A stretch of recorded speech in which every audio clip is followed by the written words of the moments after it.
I'm trying to see if my streaming is working. I see some people coming in here now. Are you guys coming in here off of YouTube? Are you subscribed to my channel? I'm having some problems with my streaming tonight. No, I don't need help. Okay, here we go. Now, the question is that I have it in this mode. Am I going to be able to put it over there? Are they going to be able to see both of us? Because it's this way. Oh, okay. But I'm about to just... Hey, everybody, I'm about to do an interview. Yeah, it's vertical this time. And I don't know what my problem is with my channel. But I'm going to see if I can do the interview this way. I'm going to see. I might have to just move it back a little bit further. It's not the most professional stream that I've been doing tonight.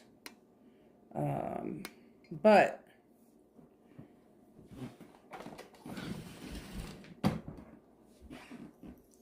this is Dijon.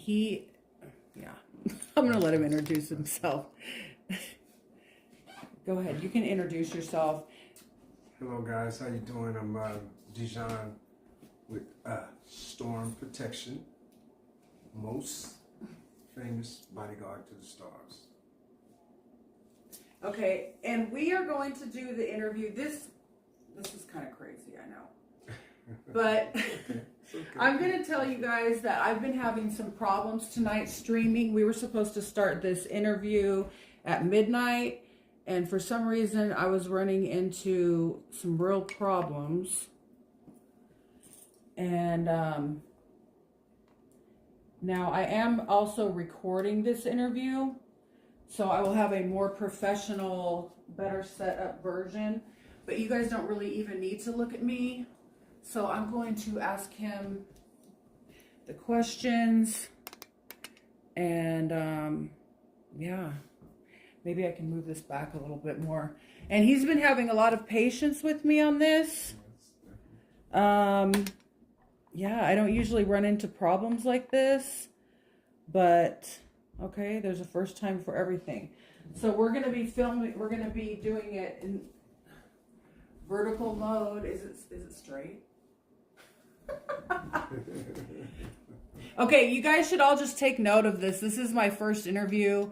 Someday I'm going to look back at this and laugh, but it's not today. Okay, so we'll start where we tried to the last time. Okay, I'm going to ask you how you got started in the business. He is a bodyguard to the stars, and so I am really excited to interview him. I need to get my energy back because I was really excited about this, and I had to start about 6 or 7 streams, and it was not promoting it to YouTube, but here we are now. Everything's good. Okay, so earlier I was asking you how you got started in this business. Yes, well, it's a long story. You guys ready for this? I'll give you the short version. Okay. Well, I got started. I used to be before I was a bodyguard, I used to be a dance choreographer. I danced with Aaliyah. I danced with Montel Jordan. I danced with Ray J, Brandy, oh, you name it. I've been there. Hurt my back. Been taking martial arts. Shout out to Grandmaster Ed White, Storm Protection CEO. Shout out to Nate, Nate Pay. Yeah, like I said, I hurt my back, and a friend of mine, I was sitting up there. I was laying up there in the hospital, and a friend of mine was like, "Hey, man, we got to get you another paycheck." So from there, I got a little bit better. He introduced me to SWV, Lily, Taj, and Coco, Sisters with Voices. That was like my first gig. You know, they loved me so much. I wouldn't talk. I'd just stare at them. You know, I was just, you know, just going crazy because I'm from East Orange, New Jersey. By the way, I just want to let that out. So I know a little bit of everybody when it comes down to New York. You know, so yeah, you know, Lily Taj and Coco. I watched them break up. I went on tour with them for a whole year.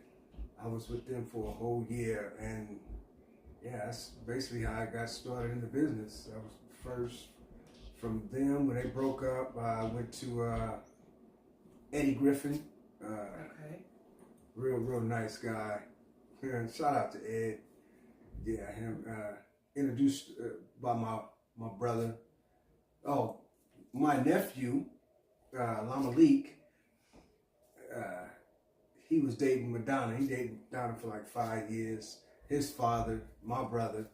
So yeah, he introduced me to Eddie Griffin, and from Ed, I was like 7 years with Ed, and that really just catapulted me, you know, for doing personal protection. Then I met my business partner. I've done so much. I worked with everybody from Eddie Griffin, Dr. Dre, Akon, you name it, Trick Daddy, you name it. I've worked with Ray J, everybody, Detail, you know, Raz B from B2K, you know, you name it, I did it. Okay, I love that, and I definitely know, I've seen the pictures of your nephew with Madonna. Mm-hmm. She was definitely, I'm sure they were both living their best life. Oh yeah. And he's done some other amazing stuff too, your nephew. Yes. He's a dancer, right? Yes. Oh my God, he was the Michael Jackson of Mandalay Bay for like 3.5 years. It's crazy. Oh wow. Okay. Let's see. Now I know you've met some pretty famous people. I've heard you talk about Tupac. Maybe we can talk about him a little bit. If you have any stories about him, I know people would love to hear that. Well, yes, I definitely do. My cousin Frankie, who's Pac's personal security. Man, you know, I met Pac and my uncle used to produce Digital Underground. So I was there when Pac was like doing his thing, Money B, Shock G. You know, Shock G was kind of funny because Shock G and the Humpty Hump, you know, they're the same person. Wow. A lot of people don't know that. Yeah, a lot of people didn't know that, the way they alternated the film. You would see Humpty doing his thing. That was, his real name is Edward Humphrey. But Shock G will get into character. Shock G was Humpty Hump. So yeah, it was crazy. And Tupac was a dancer. He was like 14, 15 years old, you know, real short, dancing, you know, doing his thing, you know. But when I heard that boy rap, oh my God, I knew it was over. And my uncle knew it was over too. Yeah, a lot of people, you'd be surprised how short he was. What do you think he was? Maybe, I don't know exactly how tall, but 5'5"? Yeah. 5'6"? She was probably like 5'5". He wore special shoes to make him 3 inches taller. Yeah, so Pac had a short man's complex. He was very short. Right, he didn't start out, a lot of people think, okay, Pac was so gangster, and he kind of started out as a gang member, or what, you know, and that's not the case. So he started out as a dancer, is that right? Yeah, Pac started off as a dancer. He was very, very good in acting. But the thing, what made him so much of a gangster, because Shafina Shakur, his mother, you know, wow. She was in the Black Panthers, so that's what Pac would get so liberal. And on top of that, you know, it was like that he was, Pac really got pissed off after Quad Studios when he got shot. You know, he thought Puffy had something to do with that. You know, Puffy and Biggie had something to do with that, but it was really Jimmy Henchman. Yeah, it was a lot. This was out of New York. And when Pac went to jail for so-called raping that girl, that was a lie. You know, his heart just went cold after that. You know, and Interscope didn't want to mess with him no more. They just felt that he had just way too much baggage and he was doing way too much. And, you know, it's like, you know, Pac was like Snoop. Snoop was the one who said, hey, he told Suge, like, hey, man, we need Pac over here. I know we got a good thing at Death Row. Pac will love it over here. So, yeah, he went up there and Suge went up there and he signed Pac with a napkin. He signed Oh, wow. With a napkin. He signed the contract with a piece of napkin. He put everything, put his name down, and he signed. And he had him for 3 albums. Oh, wow. Yeah, 3 albums. Yeah. So what do you think about, you know, Tupac was, you know, unalived out here in Las Vegas. And that's not too far from here, right? Where that happened? Oh, sure. Off of Koval. Where he was shot. But Okay. it just, the craziest thing about everything is that Pac, you know, Puffy was the one that caught a hit after Hit 'Em Up. They did Hit 'Em Up, that video, you know, wow. Puffy had hired Keefe D from Southside Crips and his nephew, Orlando Anderson. Orlando was, you know, what Pac did that night really sealed his faith. It really sealed his faith. You know, Pac should have stayed out of it. You know, Pac was a money man. You know what I mean? You're supposed to protect the money man, you know.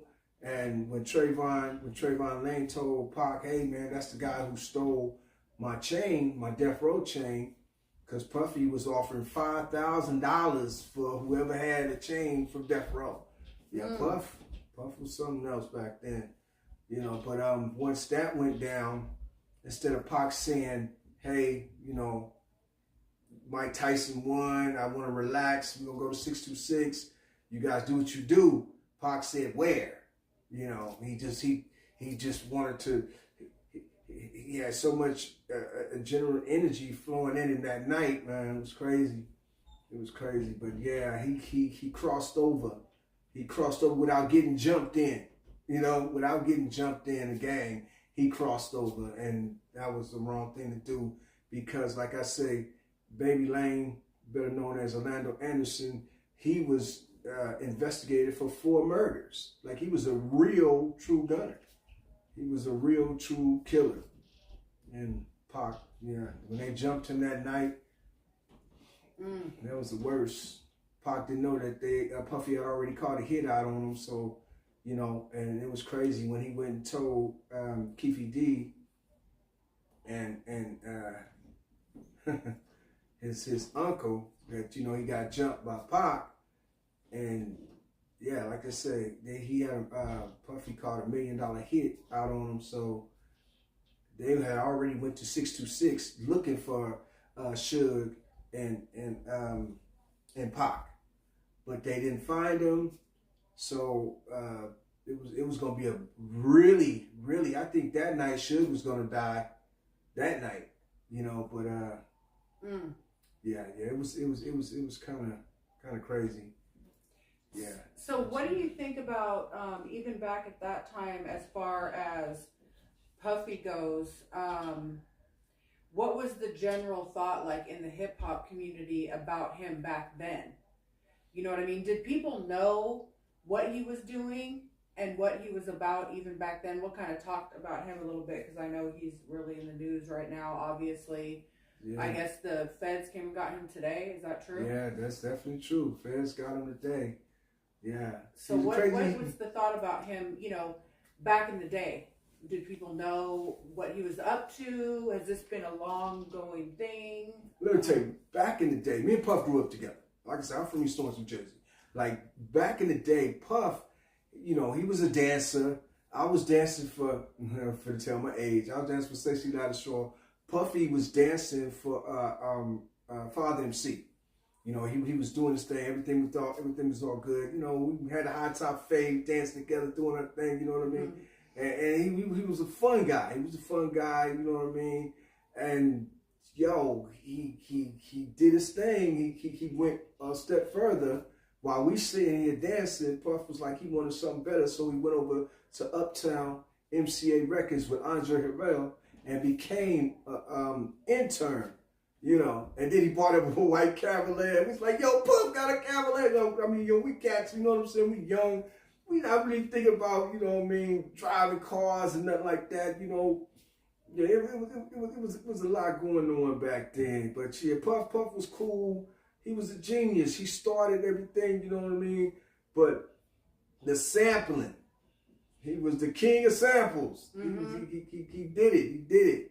You know, a lot of people didn't know that, man. He wanted everybody to dance. He made you dance back in the 90s, you know, with Mace, Total, Faith, you know what I'm saying? The whole Bad Boy clique, it was just insane. Biggie, you know, it was just, it was a nice thing. It was a nice thing back then. But, you know, he just didn't get that way.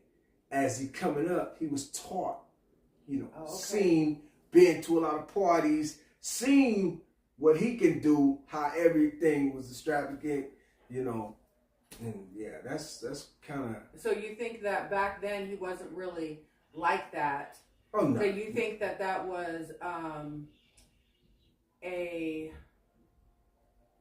you think that was because of the money and the you know, the fortune and fame? Do you think that it changed him? Because I know that, I'm going to say from the industry that I've been in, over the years I've seen that the more money people have, they get into some things that they might not have been into, because when you have money to provide certain things, you know what I'm saying?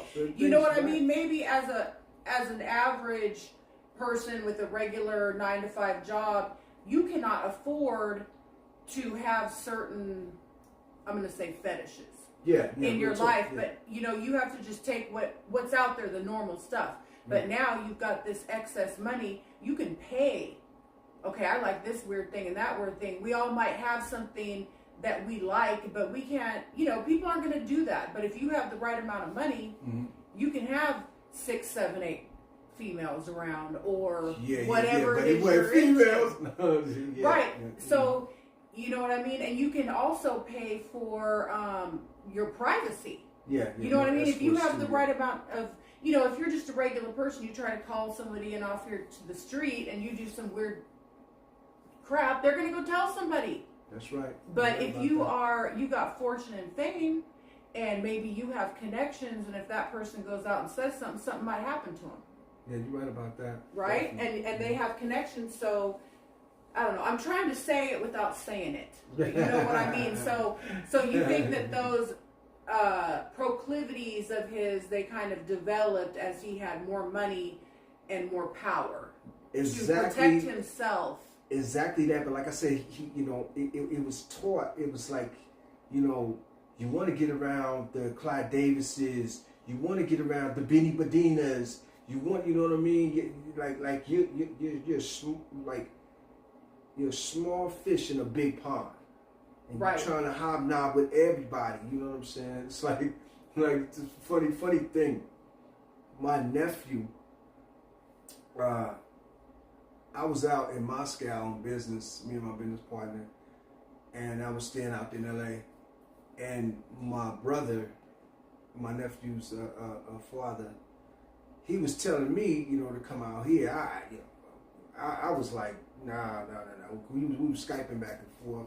Then he started talking about my nephews, Lamalik and Elijah. He said, yo, your nephews is bad. So I'm like, yo, what were they doing? Smacking you up? What are you talking about bad? What are you saying? He said, nah, your nephews is bad. They take care of these school clothes. Now, when I see my nephews, they was little kids. They was real little kids. And I was like, okay, you know, when I get out there, you know, come out to Vegas, I go see you know, see what's going on. When I got to Vegas, my nephew, bad was, they started out there out there in downtown Las Vegas at the what is that called? Fremont Street? Yeah, Fremont Street. Oh, okay. So they were out there dancing. Yeah, they were dancing. For those of you that don't know, there's a place in Vegas. It's called Fremont Street. Now, I actually think Fremont Street was the original strip. Is that true? Yes, I think so. That's exactly true. Okay, so that was the original strip, and that was more like when the mobsters were running Vegas. Okay, so now they have, for those of you that don't know, they have like these little squares, these little areas where people can pay, and you can post up inside of this little thing, and you can do whatever if you want to just sit there and ask for money, you can do that. If you want to dance, you can do that. You might see girls dressed up as showgirls taking pictures with people. Guys dressed up as, Chippendales dancers taking pictures. That's right. You can see some real freaks down there. Yes, you can. You might see a woman with her breasts out with a smiley face on the end of each one. Anything goes down there. Anything goes. Guys are, anything goes. So you're saying that, but there are some very talented people down there. There are some talented musicians. There's some great dance groups down there, young people dancing. So anyway, that's where you're saying rapping, dancing. They doing it all down there. You name it, they doing it. But they started down there as little kids, and so so when I got up here, my nephew, I didn't even know he was the Michael Jackson, the Mandalay Bay, the MJ1 show. And it was so crazy. I was like, yo, I caught his last show, and the reason why I caught his last show because he went out to New York to audition for the Madonna tour, and it's so crazy that the Madonna tour, Jamie King, who head up the MJ1 show, also was doing the Madonna tour. So when my nephew, went to audition, Jamie King was like, hey, ain't you supposed to be at work? All the way from New York, to Vegas, you know what I mean? He's like, yo. So basically, right then and there, my nephew told me that it was a couple, it was Jamie was on the panel, Madonna was on the panel. He said Madonna just looked at, my nephews, they know how to break their arms and all that old crazy stuff when they take their... And she just fell in love with him. How old was he at this time? Oh, yeah. My nephew was 21. Okay, she got him when he was 21.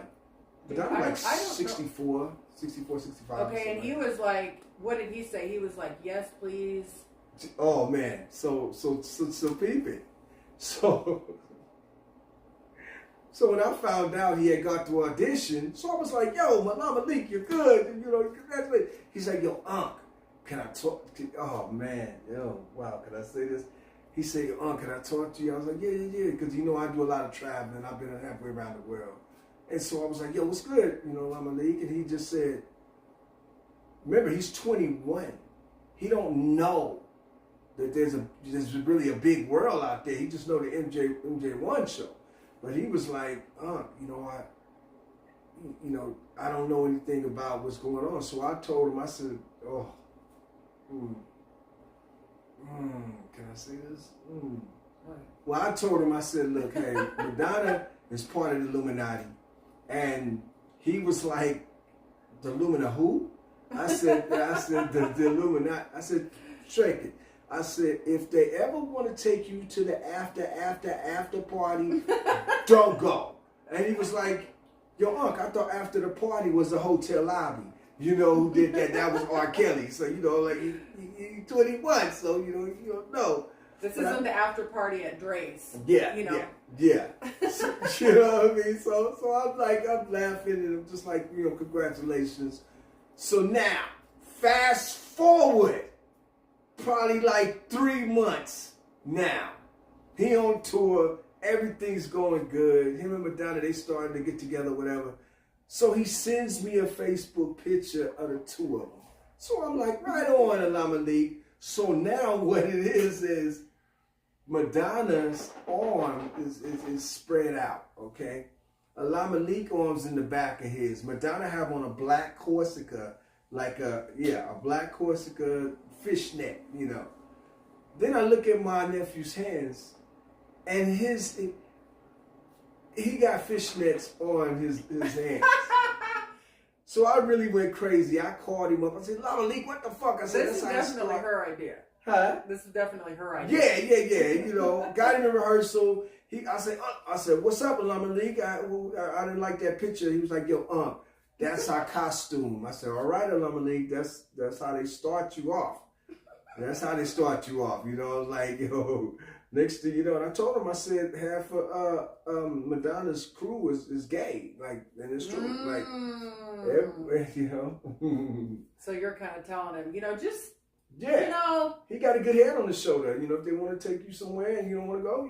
Right. She might be trying to mold him into, but she might be on like a little P Diddy type situation type deal. But that's how they start. They start you at a young age. That's when they start grooming you.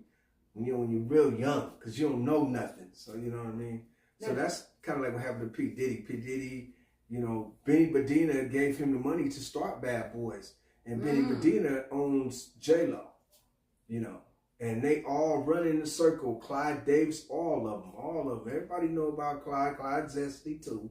Yeah, it's a lot of people that's zesty, yo. It's crazy. Now, do you remember back in the day when Madonna came out with that book? Exactly. Okay, and at that time, that kind of stuff wasn't going on. Yeah. You know, but Madonna was very smart. Mm-hmm. And people were like, oh my gosh, I can't believe she's doing this and that. But you know what? She made a lot of money off of that. Just you know, you see, I don't know if you've ever noticed, but when things, maybe Kanye's kind of, well, this not so much today, but in the past, if Kanye's stuff started slowing down, he would do something real controversial, and people would be like, oh my gosh, I can't believe he did this or that. And I'm like, go back up. Yeah. He's doing a stunt. And what we might call nowadays trolling. You know what I mean? They're doing something crazy to get attention. You know, and so they were like the originators of the trolling. But remember, what was that book called that Madonna had? It was that coffee table book, and it was kind of like the domination stuff. And there was a name for it, and I cannot. And what was her album that was out at that time? I should have researched this. Well, I didn't know I was going to be talking about it. It was crazy. But you know, she had those real wild pictures, and then she was doing stuff with other females, and that was real crazy at that time. Yes, she so was. She was doing lesbian stuff before lesbian stuff was cool. Right. You know what I mean? Back in those days, and that's not that long ago, you know, I don't think a lot of maybe the younger generation realizes, you know, back in 1991, I was 21, and I got in a relationship with a woman, and even back at that time in 1991, I had to come out of the closet, and my father disowned me for 6 months. And even just that many years ago, you know, when I would come out of the closet, which now you wouldn't even have to. If you were 21 now and you were a girl and you got a girlfriend, you just posted up on Instagram, hey, look at me and my girl. This is my new, and people would be like, right on. You know what I mean? They run the industry. The gays run the industry. Nobody would say anything about it. And back at that time, it was different. Back at that time, you know, when I had to come out to my friends, maybe that I went to school with, I told one of my best girlfriends, hey, you know what, I'm bisexual, and I told her, and she's like, it's cool as long as you don't try to hit on me. You know, and people act like all of a sudden, I'm like, no, I've been like this all along. I'm just telling you now so you can see, you know, my girlfriend here. And even back in those times, you know, I had my daughter through artificial insemination. Oh, wow. And back at that time in 1996, when I first started trying to do my artificial insemination, there were only certain sperm banks that would there was only one sperm bank that would let lesbians go to it. It was that strict. There was only one sperm bank that I could go to. And now it's everybody. You had to be a married couple to use a sperm donor in 1996. And things are totally different now. Things changed. So anyway, I'm just kind of throwing that out there. But at that time, you know, that was real controversial that, you know, Madonna was doing the lesbian stuff, which now it's like nothing, right? It's like, it's just the norm, you know, everybody love it, you know, it's like, hey, they doing this, But like I said, I did a lot of people, from Eddie Griffin to Dr. Dre, that was real fun, you know, it was something else. A lot going on there too. That was right about the time Suge got out of jail. Oh man, I got so many stories on that. Yeah, it's crazy. Yeah. Okay, so we're going to. I'm recording this also. I'm recording this interview over here, and this just turned off. So I'm going to plug this in and turn this one back on. Okay, but I'm going to keep on asking you questions. So what I want to ask you about is, what is your thoughts on, okay, let's start this recording again. I'm recording this over here on another camera, guys. Okay, there we go. It's recording again. Okay, so what are your thoughts on Eazy-E? I know now I'm jumping back here, and I'm showing my age too, talking about Eazy-E because, okay, I'm going to say this first to start with, and I want to see if you agree with me. You know, Eazy-E passed away from, oh my goodness. I'm sorry, you guys. It's okay. I'm going to get better at this, and I'm going to get better equipment. Okay, this is my first interview. Is this thing straight? Tell me. Just a little bit more over. There you go, like that. That's perfect. Is it good? Yeah. Okay. So back in the time when Eazy-E passed away, you know, he got Easy. Shout out to you. he got you know, HIV, AIDS. Now at that time, we didn't know a lot about that virus. Yeah, and people at that time, you know, there was a huge AIDS scare. We were uneducated. You know, we didn't know, I don't know, I'm speaking for myself. I didn't know, was I going to get this if I drank after somebody? Yeah. You know what I mean? It was crazy. It was really crazy. And so, you know, we didn't know how people really got. Remember Rock Hudson had it first. Right, okay. And then remember all the women that he filmed with, that he kissed in the different movies, they were terrified. Yeah. Did they get this thing? So, you know, really at that time, if somebody got HIV, it was a death sentence. Yeah, and I remember Jasmine Guy was terrified because she had been with Eazy. and you were going to pass away soon if you had it. There was no medicine. Eazy went so fast, man. Right, and shout out to his whole family. I know. So remember, he just started coughing. Mm-hmm. Now he probably So what I was going to say about that is that when he passed away from that was terrifying to all communities, but to the Black community. Yes, sir. Because it was like, how could this straight man? How did he get this disease? And so that was terrifying. It was terrifying to everybody, but it was like Eazy-E? Yeah. And then crazy. Remember ODB, didn't he pass away from that too? Am I wrong? Okay, I'm getting off track. Okay, so I'm tripping about that one. But anyway, so I heard some different things about how he got the virus. Yeah. You know, some people say Suge Knight injected him. Yeah, that's it. Or, you know, and it could have happened through doing drugs. You know, but I want to hear what your take is on. The craziest thing about it is Aaron and her mother, Tracy, they did a big old thing about, you know, the conspiracy, you know, who killed Eazy, you know what I mean? Okay. And it, you know, it was pretty good. I'm trying to see, was it on YouTube? But yeah, it was pretty deep. You know, Aaron, who's Eazy's daughter, and his ex-girlfriend, not Tamika, not his wife, but Tracy. You know, she good, very, very, very good friends with them, and little Eazy, you know, his son.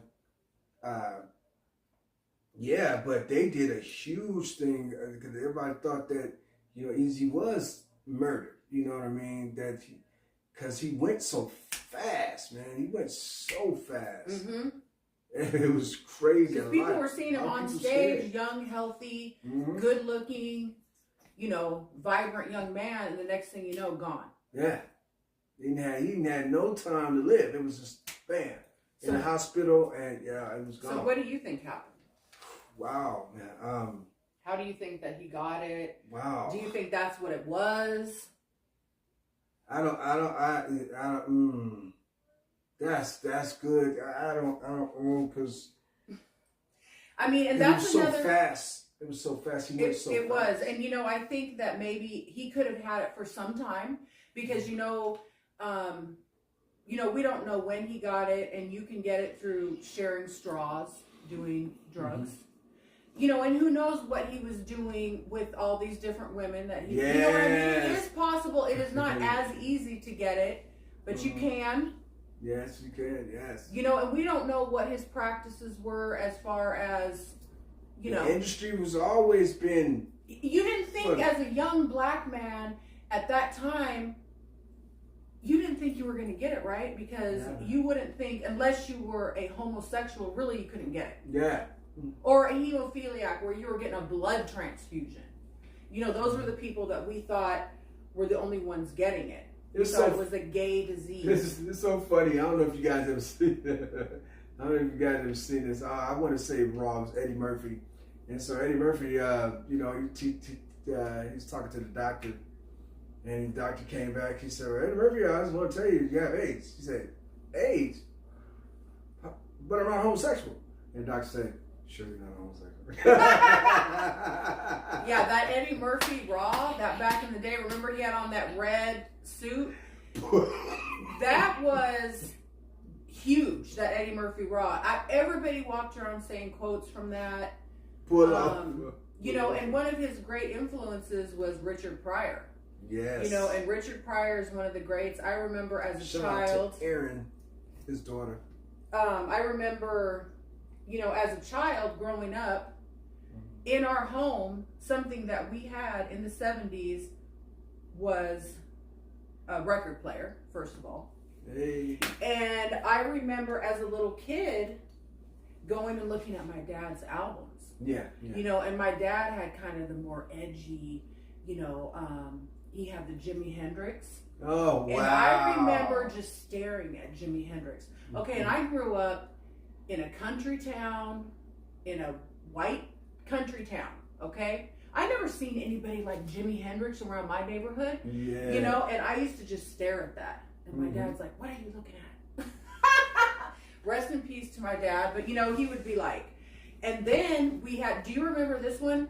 The Cheech and Chong. Oh, of course. With the paper, with the huge rolling paper inside it. It had like a huge rolling paper that you could pull out. And remember the albums opened up.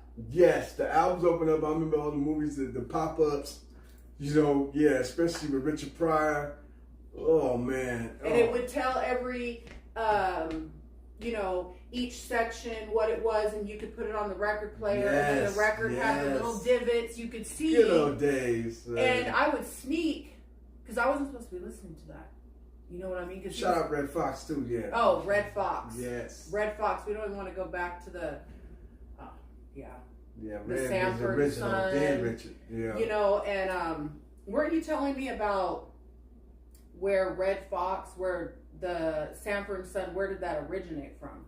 Yo, everybody, if you've seen Chico and the Man, that was the first. That was the first Sanford and Son with Freddie Prinze Jr. I forgot who played the father. But, Chico, if you go back and watch Chico and the Man, because it's funny because Fred bought, he bought that, he bought that location and everything from Chico. From Chico and the Man. Yeah. That was a great show. And back in those days, you had Welcome back, Carter. Okay, right. And you had certain nights of the week. Mm-hmm. It wasn't like now where you could go hop on YouTube or whatever other streaming and just, like right now, we can hop on YouTube and watch just about any. We could put on Welcome Back, Kotter, episode 20, and we could watch whatever we want. It wasn't like that back in the day. It wasn't. And then remember, once a year, Wizard of Oz came on. Once a year, Charlie Brown, The Great Pumpkin came on, and you could only watch cartoons at night on that time when that came on. Wow. Hanna-Barbera cartoons. Shout out to Hanna-Barbera cartoons. Exactly. I remember when television used to go off at 12 o'clock. Yep. And it would be the national anthem, Oh right? my God. And then it would be like that screen with the bars on it. Yes. It'd be snow, like what was that movie called? Poltergeist. Yeah. Poltergeist. If you look at it long enough, you thought somebody was coming up out of this. Yeah, it was insane. Yeah, you couldn't. Black and white joints. Yeah, I remember all that. And remember, and who was? You didn't have a remote. Your kid changed the channel. Yeah, yes. Your parents would tell you, the "Hey, big get old up." Antennas. There was no such thing as flat screens back then. No, and when the first big screens came out, those things weighed so much. Oh and my they were so God! They had a big ass tube in the back. Yo, that's how you look. Back then, you just changed the tube. You know what I mean? They had tubes. You just changed the tube. Take your TV to get repaired. They open it up and they just changed the tube, and your TV was back to normal. And they called the TV what? The boob tube. Yeah, the boob tube. Oh my God! And you'd be sitting there with your foil and your rabbit ears trying to adjust them, and you would get, and then you might have like. You have something, a hanger, hanger on the wall to get a further connection. Oh my God! I think we was the first one that had the first VCR. The first VCR. Oh my God, the VCR. Now remember they had the discs, the big ones. Yes, and they didn't just have VHS. What was the other one? They had the smaller one. They had VHS. They had Beta. Beta. The smaller, little compact. Yeah. And then remember the first cameras, and you would actually put the tape in there. Oh my God! You had to take them and yes. You take the Polaroid, comes out. Then you have to, you shake it. You shake it too hard, and everybody smeared up. It was crazy, yo. Right. You have to let it just sit. It was crazy. Yeah, I guess we're kind of showing our age, but it's good for people to know. I really feel like we are very privileged that we got. I call it, instead of before Christ, after Christ, it's before the internet and after the internet. Yeah. When we were kids, when you came home from school, unless your friends lived in your neighborhood, you did not talk to them or see them until the next day. To the next day. You could not call them. And if you did talk to your friends on the phone, you had 2 or 3 minutes standing right in the kitchen by the wall. You can walk around and go in your room with the phone. Yeah. Oh my God, the phone was so long. The cord. The cord was so long. And you would get in trouble. I would get in trouble for twirling around inside the cord. My dad said, "You're going to break the cord. Quit twirling around inside the cord." And then when they had answering machines, it was over. It was over because they went from answering machines to cordless phones. Oh, and then remember the original car phone, and it had the big ass battery. Shout out to Panasonic. Shout out to Maria Motorola. And you thought you were a badass. You walk in a restaurant with this thing. Yes, Panasonic. And this big ass phone. It costs 25 cents a minute to talk on it. Who are you going to call? Let me tell you something. I hadn't had every phone. You name it, Panasonic. I hadn't had the big, huge phones. I come from And then the beepers. Remember? Oh my God! I dated Maria Motorola. Her family brought out the Motorola pages. I know all about. Okay, and then remember, everybody wanted their code to be 69. Yes. Or if you had a that was on the gray one. Or if you had a girlfriend or a boyfriend, their code would be 143. I had one that always got me in trouble. Always got me in trouble. It was a small. Oh man! It was a small. It was a phone. But it was a voice box. And I'm like in the movie theater and like, hey, what's going on? I remember that. Was it Nextel? Yes, it was Nextel. And it automatically, like, I'm telling you, it was like a small little box. And it was yellow, I think, or it had yellow. No, this was black. It was jet black. This was before the other one I'm thinking of. Yes, this is jet black.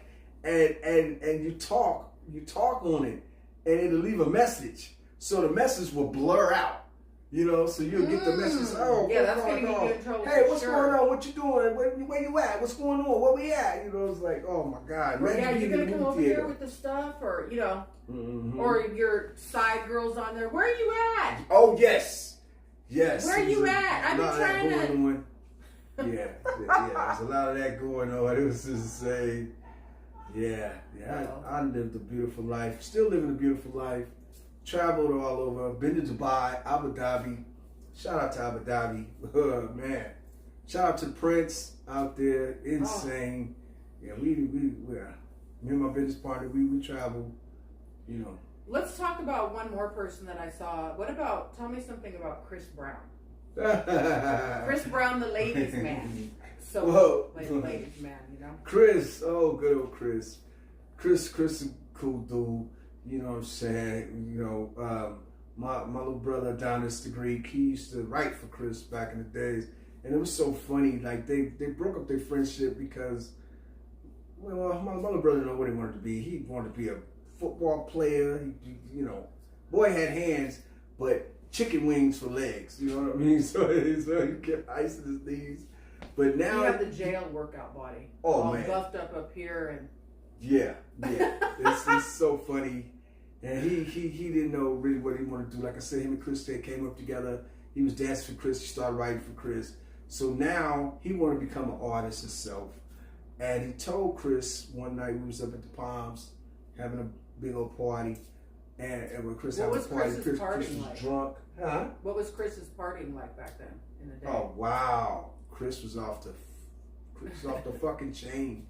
He was off the fucking chain. Like, you know, he was on top of the world. Gotta give it to him. The cat was on top of the world. But, you know, he told, so, you know, like they say, alcohol ain't no joke. It brings out you. So my brother asked Chris, he's like, yo, Chris, man, hey, I'm about to get into this business, but I'm gonna need some help with some of your contacts. Chris say, Adonis, I can't help you. You my competition. And from there, my brother he didn't want to fuck with Chris anymore. Started doing his own thing. But shout out to Adonis. Now he's doing his thing. He found his niche. He's doing a DJ. He's being a DJ, trying to go all over the world. You know, him and his boy, Naeem. There's 321 people in the chat right now. It's only one people in the chat? 321. Wow, that's good. You know. I'm trying to move. Now, I made it crooked again. I need help. I'm trying to fix it so it's more on him because you guys get to look at me all the time. Like, that's such a treat. Okay. Yes. I'm trying to make it so it's even with the pictures up there. No problem. Okay, tell me, is that straight or no? Oh, that's straight. That's perfect. Okay. Okay, so is there anything that you want to talk about? A story that you might have? Because I'm asking you all these questions. Wow. You talk about something you want to talk about. Cause okay. Here's his story. Like, so we was working when I used to work for Dr. Dre, and shout out to Klaus too, Big Klaus, who headed Dre's security, like my big bro. And we were all at Record One Studios out in LA, California, in the Valley, Record One Studios. And Dre 24 hours. Dre in the studio, amazing. He's crazy. We all used to have to sit outside, 24 hours, Dre in the studio, creating, going crazy. It's insane. So we go in there, see what's going on. We're about to go get something to eat. Dre get a call. He's very frantic. It's Nicole. And at the time, she said Suge is up knocking at the door. So we were like, what? Knocking at the door? What do you mean knocking at the door? And she was like, yeah, Suge's at the door right now. And what do I do? So we said, don't open the door. We on our way. So Dre was like, he was all ribbed up at first. He was like, yo, it's weird. Then he said, oh, no, you guys go take care of that. So me and Klaus and Mark, we head up there, we in Yukons. And it was so crazy because we get up there and the guard gate is open. The guard gate is just open. It's crazy. Like no guard inside the gate. So when we rush up there to the house, I guess he had already left, and we asked Nicole, hey, what happened? And she said, well, the guard called. The guard called Nicole, and she said, hey, Jimmy Iovine here to see Dre. Now, one thing about coming into the gate is we used the code. The code was chase. Everybody used chase. No matter who you was, for that guard gate to open up, you had to say chase. And they knew who you were. So she said that the guard said, hey, here's Jimmy Iovine here to see Dre. So she said, okay, let him in. And then she knew, like, wait a minute, hold on, even Jimmy uses chase. So when she tried to call back down, the guard wasn't there. So she kind of ring, the guard wasn't there. Next thing you know, she get a knock at the door. Well, a bam at the door, you know, talk about, hey, Dre, you need to see me. You know, and at the time we were doing the wash, and Suge thought he had something to do with the wash. So, what year was this? Oh my God, this year, this was like in early, and this was in the 90s. This is like man,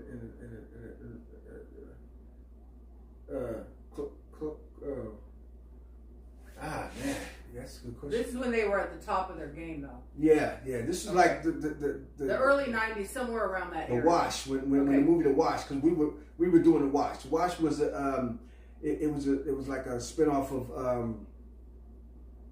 of what is that? Car Wash. Okay. So Snoop. Okay. And Snoop and Dre, they did with Eminem. You know, we was with him every day. Oh, shout out to him. We had so much fun. He was a little bit of a partier too, right, Eminem? Yeah. We had so much fun, all of us all together. You know, like I said, I was with Klaus. So Klaus was like head. Him and Mark was the head of security. So I was like, and was Eminem really accepted as a rapper, even though he was white? Was he really accepted, like, and respected as a rapper? M was like the first. He was so crazy when they came out with Slim Shady. You know, we went. Shout out to M too. We went out to Detroit, and I met Haley, his daughter. I met Kim, his ex girlfriend, who's Haley's mother. I met Nate, his brother. You know, and I met his. You know, I met the whole family. Because we, like I said, we went out there and he had a big ass mansion out there in Detroit, and his best friend was Kid Rock. Kid Rock. Shout out to Kid Rock. You know, man. And Kid Rock was kind of doing that. It was almost like a Southern rock rap. Yeah, he was. But he was a big deal. Mm-hmm. My name is Kid. Rock. And then remember, he got with Pam Anderson. Yeah, didn't he? He did. Yeah, he got with Pam. Okay. But Tommy was with her first. Right? Yeah. Yep, Tommy was, that was the couple. Yeah, I've been over to their house. Yeah, I've been in a lot of places. We had so much fun. I'll tell you something about Tommy Lee. Back in the day, it was probably 1991. I went to a Motley Crue concert. Oh, wow. And I was pretty hot back then, in the olden days. And I got to go backstage. Now, you know, they were just calling all these girls backstage. I didn't get to really do anything. There was a slew of girls back there. Yeah. Tommy Lee had a cat box with litter in it. And it was his thing to have these girls urinate in this cat box. And there were girls back there doing it.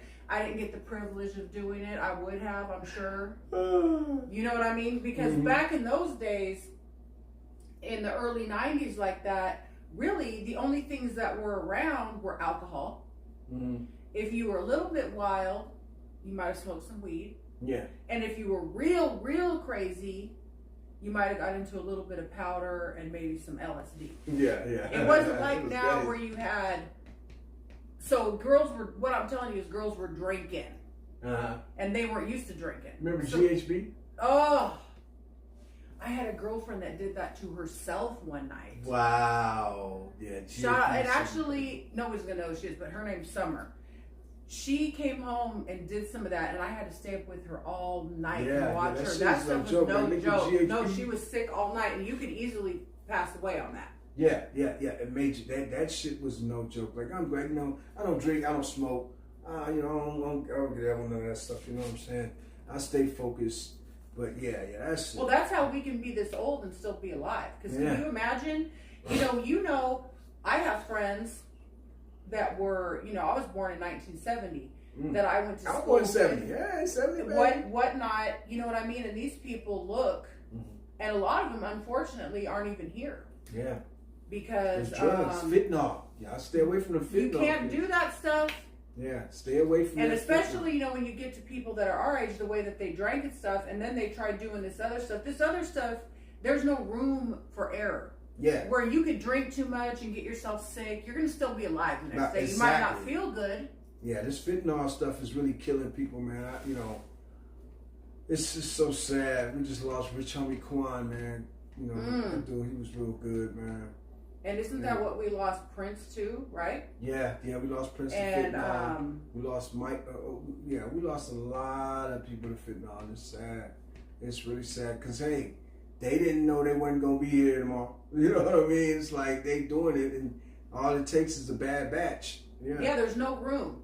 Yeah. There's no room for error, and there's no time. You don't start feeling it. Now you're going to call 911. Hey, I don't feel that good. I think I might. No. That's it. Yeah, it's lights out. Yeah, it's a scary thing what's going on now, and that's another thing why I'm so glad that I'm clean and sober today. Yeah, congratulations. Because I've been sober since 2013. Wow, but there's no way. There's no way. There's no way. Yeah. You know what I mean? And you see a lot of these older musicians and different people, and they're clean and sober. Well, the reason is you can't do that. You can't do that stuff and be on stage. You know what I mean? When you're 20, you can go out drinking all night. You can go home, take a shower, and go to work and still have your band on your arm from the club. Mm-hmm. You know what I mean? You get to be 40 and 50, and you go out drinking all night. If you're alive, you're going to be sick for a good 5 days. The body it doesn't, there's no room for all that. I just want to give a shout out to Big Gene Deal. Thank you for exposing what's going on. You know how we got it, man. It's crazy. We sign NDAs and letter disclosements. You know how that is, man. We can't say nothing, but hey, man, let it be known, man. Cause it's crazy, man. Right, and I feel like people too that are from our era, we respect that kind of stuff. Yeah. You know what I mean? There's clients that I've seen and things like that, and you just don't go around and talk about it. No, not at all. Not at all. And there was no forgiveness. There's no forgiveness back in the day. If you snitched on somebody, that's Snitches it. Get ditches. That's it. You know what I mean? And people are out here now snitching on people. The era that I came from, you might as well kiss your ass goodbye. Yeah. If you snitched on somebody. And anyway. They didn't have NDAs back then. No. But right, crazy. you had that respect. You knew if this person lets you into their home or they give you a little money and you do this or that, that's it. You keep your mouth shut. Yeah. You know what I mean? And I'm going to say, though, there was probably some bad things that happened because of that. Mm-hmm. You know what I mean? Because if you did get on that casting couch and something happened to you. Wow, the casting. Sorry. You don't tell anybody. Sorry, that's it. Because no one cared. Yes. You know and what I there's mean? a lot of people that's been on that casting couch, let me tell you. Yep. People come from all around the world. And they, man, they want to make it. They want to be a celebrity. They want to be a star. And you could do it that way. Yeah. And you could do it that price way. Of fame. What are you going to do for me? You could, as a woman, you could sleep your way to the top. Yeah. Oh, yeah. But you're going to be drugged. Oh, man, the way that they treat And you just had to keep your mouth shut. You might have a little PTSD and, be a little jaded, but that's just the way things went. And now the man. And, Yep. Hey, like I said, they get you from when you're a little kid. You don't know anything, Yeah, grooming. Yeah, they groom. They do. They groom you. They really do groom you. Because think about it. When they signed you, you didn't have an itinerary just 2 days ago. Now you got an itinerary, and that's what people got to understand. That itinerary gets everybody. Because now you have a schedule. You have a schedule. Okay, you got this, you got that. You're going on here. You're going to go on to the Friday Night Live tonight. You got to do, now it's like, wow, it's so overwhelming. Like, oh, shit, now my life is scheduled and making money. And, yeah. Your whole life has changed. There's no room for your little girlfriends. You can't be over here texting and talking to girls off Facebook and Instagram, because now you also have to be careful who you talk to. You know what I mean? If you're getting famous, you can't go and just have a little casual meetup with some girl off Instagram, because she's going to expose you, or maybe say you did something to her. If you were smart, like I say, the thing about a major label is a worldwide distribution. You don't need a major label if you got worldwide distribution. You know what I mean? Because it's like, if you don't, your records and albums are going to be, hey, buy my record over in the mom and pop store. That's it. That's how far it's going to go. But when you got worldwide distribution, you can go all the way to Tahiti, Africa, all over the place. So you got to be ready to make money, and that's the thing. And plus, like I said, you have an itinerary. Now, it depends on the money of the label and what your budget is. Yeah, it's crazy. So what do you think about, back in maybe the 80s, you had to be discovered. Yes. To become famous. God. And now it's about self-promotion. It's a whole different world. Numbers. So what are your thoughts about that? Numbers, man. Yeah, back then, people had to have real talent. Nowadays, people get on the internet and man, it's always means to make money no matter what. You know what I'm saying? But yeah, that's crazy. Because I know, like, for me, being in the industry I'm in and making some of the films I've made at my age, at 53, no one's going to come and discover me at 53. I'm washed up. That's it. It's over 20 years ago. It's over 30 years ago for me. But because now there's self-promotion, you know what I mean? I can jump over here on X, Reddit, Instagram, all these different things. I can promote myself, and I can sell my own videos. Yeah. So actually, for me, I'm thrilled that now really anybody, I believe, can become famous if they have the internet at their fingers and they have the tools. And I think the biggest part is you have to have persistence. Yeah. You can't just be fine and make one little video. I think a lot of people are under the impression that if a girl looks good and she takes a couple pictures of herself, she's going to make $1 million. It doesn't work like that. There's too much competition. There's a million beautiful girls. Yeah. You know what I mean? And so the whole thing is about the reason why I've made money in the industry is because I'm persistent. Yeah. Every day I'm pushing. Because if you drop out of that field for a week, someone else took your place. That's it. Yes, as a musician, and millions of people are trying to do it. Right, and if you look at being out here in Vegas, the competition is fierce out here. Yeah.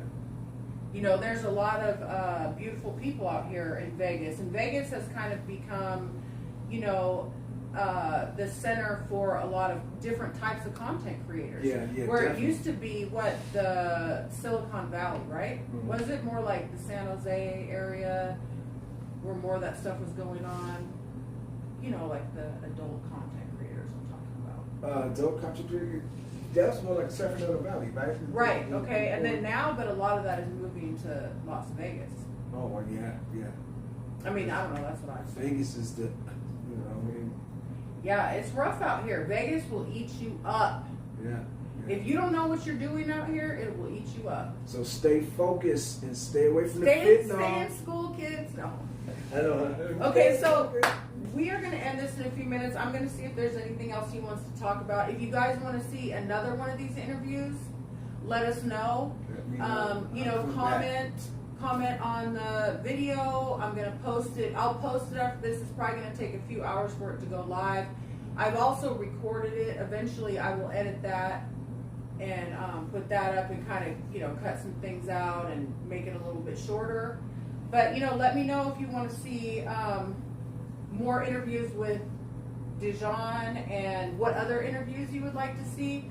Now, is there anywhere where people can go and follow you or check you out? You got, an email? Well, my email is LondoPaysinger@gmail.com. We haven't put the site up just yet. We constantly moving, working, so we're trying to figure it out, you know. And do you think that you'll get maybe like, if we do another interview with you, could you do something like maybe create an Instagram or something that would just be that would be nice for this, just where people can come and follow you that are, you know what I mean? Because I know people are going to want to look at you. Okay. No problem. And so maybe we can create some kind of Instagram that'll just be for this. And maybe eventually you'll have your own YouTube channel, because I know you are a great entertainer. Wow. Yeah. And I know people are going to be, and I know the ladies are on here. They want to talk to you. A lot of people from a lot of celebrities I can bring aboard too. You know, a lot of celebrities. Yeah, I would love to do some more interviews. If there's anybody out there watching this that would like to be interviewed, one of the things that I plan on doing that I kind of have in my mind is to, this is totally on a different subject, but I want to go down in the tunnels here in Vegas, where there's a lot of people don't know if they're not from here, but there's a huge homeless community that lives underneath the city. Wow. In these tunnels. How crazy is that? And so I want to go down there, and I'll take someone with me. Maybe I'll have a bodyguard.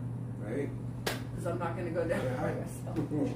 So I have a lot of ideas for my channel, and I really appreciate each and every one of you that come on here. Make sure that you go and subscribe to my channel, because I promise you, by the end of this year, I'll have 10,000 subscribers, and by the end of next year, I'll have 100,000. This channel is going to go places. I will have some better equipment. I'll have a better setup. This is my first interview that I've done. If there's anybody out there that is in Vegas and wants to come over here and help me, I've got a soundboard here. I've got microphones and all this stuff, but I don't know how to set all this stuff up. I need some help. But I appreciate each and every one of you. And because I'm not so fancy, I'm going to have to actually get up and stop it with my finger, like we used to have to do when we used to turn the TV off at night. You know what I mean? Oh my God. You had to get up, walk over, and turn it off. But I appreciate all of you. And let's see what kind of... They're like, get your face out of here. Okay, yeah, see, we still got 160 people in the chat. I appreciate all of you that came into the chat. Thank you guys. I hope that you guys all go and subscribe to me on my channel. Check out some of my other videos. You know, I have a lot of different things I do. I go out, I went to the wax museum. I do some other, you know, just take my dog for a walk at the park. You know, just boring little stuff. But anyway, thank you so much. Is there anything you want to say before I turn it off? Hey, I just want to give shout outs to Storm Protection. Grandmaster Ed White, who's my business partner, and Nape, hey, and Oddly World, you know what I'm saying? Yo, go check out Oddly World. She's dopest. She's about to be the next. You want to shout out her Instagram? Do you know it? I don't even know. Okay, but her name is Oddly World. Oddly World. Yeah. Okay. Yeah, go check that out, and hopefully we'll do another interview with Dijon, and we will have an Instagram setup or something for him where you guys can go and follow him and communicate with him. So much, so it's just crazy. So yeah, I'm definitely gonna have next time I come back on. Yeah, I might have a guest. You know. Oh, that would be so awesome. I look forward to it. And I want to thank you. Thank you for coming and doing this interview with me. I really appreciate it so much. It was awesome. And you have a lot of great stories, and I know you have some more. Yes. I know that was just the tip of the iceberg. So. Yes, I have a lot of stories. Oh my God. Okay, you guys. I love you guys, and I will see you in the next video. Woo! Yay! We did it!